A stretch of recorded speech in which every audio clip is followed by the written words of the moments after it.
This video is about the development of the self and the theory of mind, hugely important aspects of the development of the thinking mind. If you are interested in psychology or philosophy of mind, you have to know this stuff. This video is part of my YouTube course Introduction to Developmental Psychology. Check out the link for the contents of the course. My name is Jouni Vilkka and this is my channel, TFF Teacher from Finland. Support this project by clicking the thumbs up button. The self is the central part of our personality, and it can be defined as the sum of one's thoughts, emotions, and actions. It develops during early childhood. It does not yet exist when we are born. The philosopher and psychologist William James distinguished two parts in the self. The first is the self as the thinking subject, who may say that I think, therefore I am. The self as I, in short. The second part is the objective self that can be described and evaluated. The one saying, stop staring at me. So it is the self as the me. When a person describes themselves or their experiences, it is from this latter perspective. The me is the self being treated as a separate object. But when they experience something internally, then it is the I perspective they are using. Sometimes we can become too aware of ourselves, the me, and we can then be said to be self-conscious. This can lead us to doubt our own capabilities, making us insecure. This can actually cause us to fail at something. Fearing failure and what others will think about us, we are wasting our cognitive resources and are not left with enough for the actual task we are supposed to perform. On the other hand, we can easily perform tasks that we have overlearned, such as walking without giving it a single conscious thought. We can do several other tasks or just get lost in thought while walking. It therefore seems that self-awareness is not always the best thing. The self can also be approached at the 4 levels of psychology I already discussed in my Introduction to Psychology. At the biological level, the self is based on the brain and the rest of the nervous system, without which it could not exist. At the mental level, the self, or psyche, is able to introspect, think about itself. It has formed schemas of itself and what it can do, as well as a more or less stable self-concept, an idea of what one is like and how one is seen by others. The latter part is also related to the social level, where the self can be seen in the roles it takes and the social connections and networks it makes and maintains. At the cultural level, the values, attitudes, and the general cultural worldview are adopted by the self in the process of socialization. The self-concept I just mentioned is actually a plurality, many different versions of me, and they may be mutually contradictory. All of these self-concepts together form the scheme of self. Besides our own thoughts and feelings and experiences, it is no doubt influenced also by what others think of us. We may internalize the opinions of others, for good or ill. There are many classifications, cultural categories like age, gender, occupation, and so on, that usually form the basic structure of our self-concept. Those are the kinds of things we are expected to state and which we usually also volunteer when introducing ourselves. Self-conceptions change over time. They may not even be true, and we are likely to simply ignore information about ourselves that contradicts our self-concept. Usually what we find most important about ourselves is how we stand out by being different from others. There are also at least 3 types of self-concept. The so-called real self is how we see ourselves, our own traits and abilities. We make decisions and set goals that reflect this. We are aware that we are not quite what we'd like to be, which is the ideal self. The closer to the ideal our real self is, the better for our self-esteem and mental health. But aside from these 2, there is also a normative self, which is what others think we should be like. They may see us as deviating from the norm, and this is likely to cause social problems for us. Then again, we might not agree with the norms, and our ideal self might be very far from the normative self. This conflict might cause us stress, or worse. Our self-image can be divided into 4 categories based on what aspect of the self we are considering. Our competence or lack thereof is one such aspect. Social self-image depends on our place among the various groups we belong to or are opposed to. The emotional self-image is about how we experience and express our emotions, for example, whether we feel in control of them or not. The physical self-image is about our body, which we usually compare to others, although we really shouldn't. In fact, it is said that social media has increased how much people compare themselves to others in every way, I suppose. This is bad for self-esteem, and we should remind ourselves that what we see on social media, or anywhere really, is not quite objective reality. The age between 5 and 13 is the most important for the development of the self-image, according to Susan Harter. During the age of play, we form a real self. Early on, we pretty much adopt gender roles and the ideal self from our parents. Before teenage, school is important, as is membership in a group. At this point, children begin to engage in social comparison by increasingly comparing themselves to other children.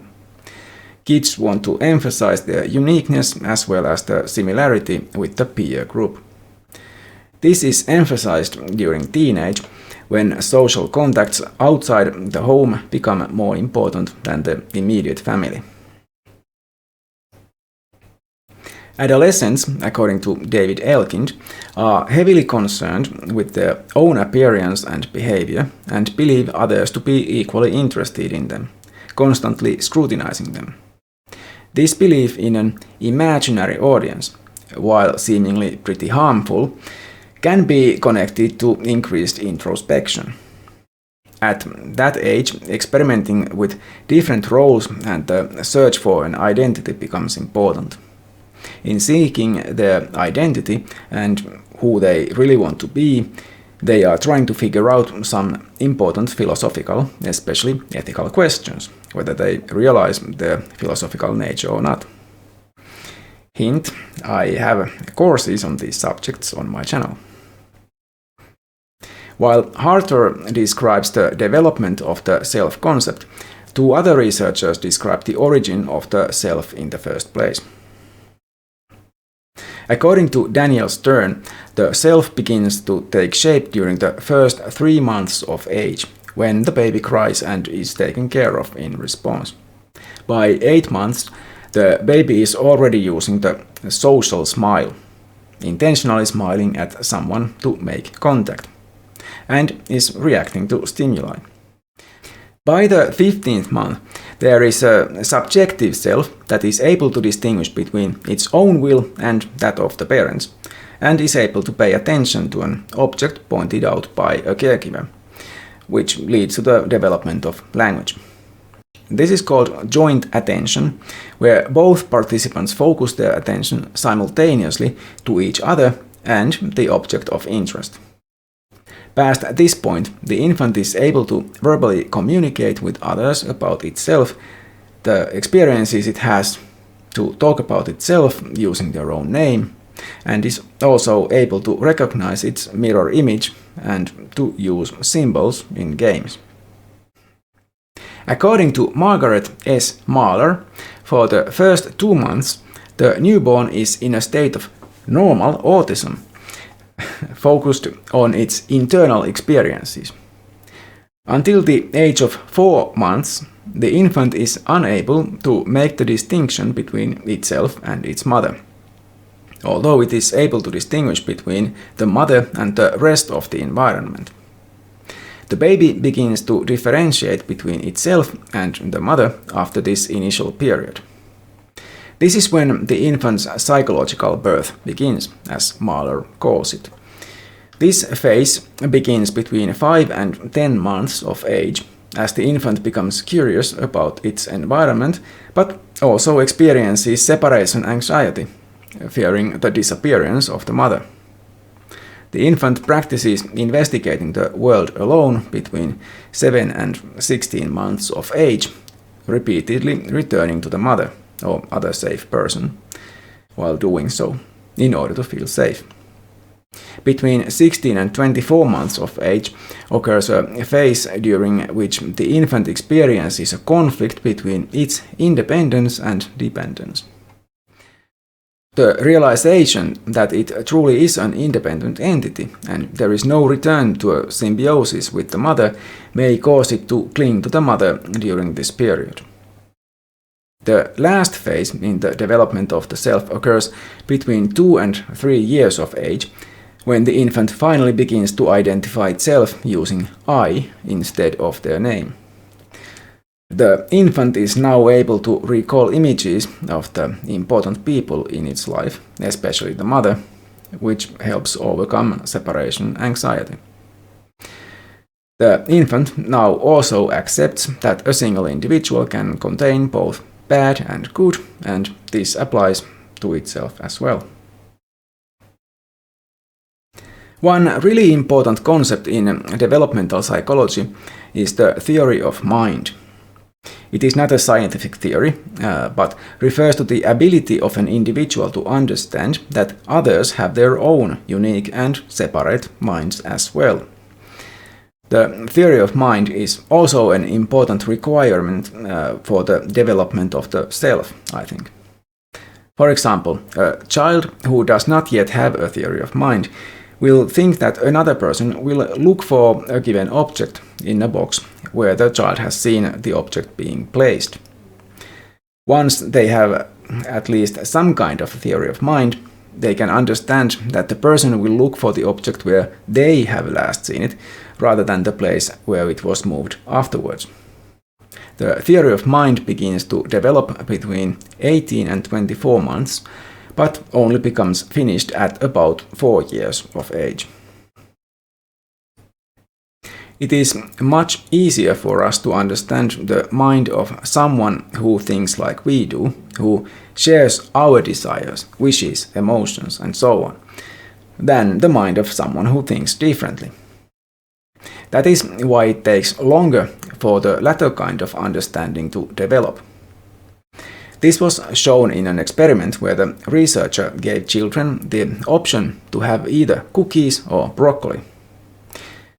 He made clear that he himself preferred broccoli, while the children, as you would expect, preferred cookies. Babies younger than 14 months still offered the researcher the cookies they enjoyed themselves, while toddlers about 18 months old were able to understand his preference and offered him the broccoli. Other experiments have shown that children under 3 years old are unable to understand the difference between their own perspective and that of the researcher at the other side of the table. When asked to hide an object, they hide it from themselves rather than the researcher. In another experiment demonstrating this, young children were shown a play where a doll places a ball in a closed basket and then leaves. Another doll comes and moves the ball from the basket into a box and then leaves. The original doll returns to play with the ball, but at this point the child is asked, where will the doll look? The basket or the box? Almost 25% of close to 5-year-old kids still mistakenly believe that the doll will look in the box because they themselves know that the ball is in fact in the box. And they do not understand that the doll looking for the ball does not know this. Fewer than 20% of kids do give the correct answer already at 2.5 years of age. So there are significant differences in how early the theory of mind develops.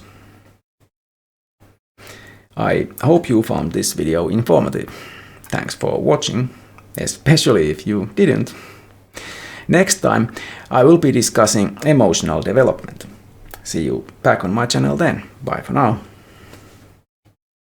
If you wish to support my channel, please click thumbs up, subscribe and share my videos. Any comments on the videos would also be welcome.